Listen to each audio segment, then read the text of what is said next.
अस्सलाम वालेकुम पिंड वालों, क्या हाल चाल है? ठीक ठाक हो? और सुनाओ ते ठीक ठाक। अज असी जा रहे आसमान ते देख लो जनाब, साडा पैराशूट खुलने वाला। हवा क्या ही खूबसूरत है माशाल्लाह। ये देखो तुसी कितना बेहतरीन व्यू है। और सुनाओ, सेहत पीता ठीक ठाक? ये तुसी दसो तुसा मेरी वीडियो किस जगह देख रहे हो? तुसी ये दसो कि पाकिस्तान ने किस किस हिस्से बारिश है? साढ़े पास बारिश का नाम निशान ही कोई नहीं, लेकिन ठंड बहुत ज़्यादा है।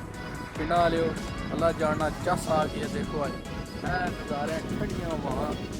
और सब खैर में हर बंदा अपना अपना एक कमेंट करे कि साड़ी वीडियो किहड़ी जगह तक रहे हो।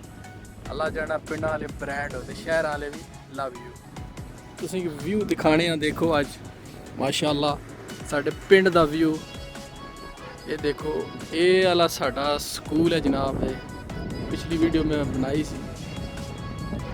देखो माशाल्लाह ग्रीनरी, अज मौसम बड़ा ही क्यूट ते साफ है। ए दिसे ये वाली जी जगह है, ये बारिश ना होने की वजह तो ज़मीन खुश्क है काफ़ी। ये साडा पहाड़ है जनाब। इस पहाड़ के नाल परी साइड दा सुहावा झेलम ते ऐला एरिया जड़ा है सारा पिंडी एरिया जनाब। देखो पिंडा वाला जाना क्या रिजल्ट है सैमसंग का माशाल्लाह। देखो तुम अल्लाह जाना भाई धागा धागा तो हर चीज़ नज़र आएगी। देखो ये हाले 10x है, असी थोड़ा जिन भी करते हैं।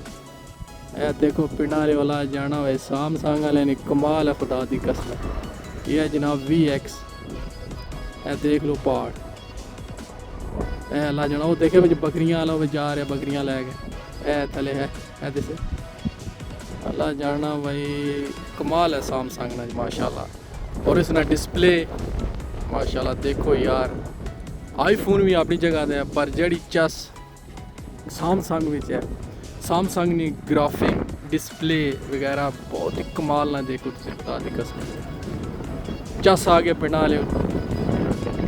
लाजमी कमेंट करके और तुम दसो कि साड़ी वीडियो जनाब किथे किथे देख रहे हैं। एक दफ़ा फिर लव यू पिंडा वाले जिंदाबाद। हंसते रहो ते बसते रहो।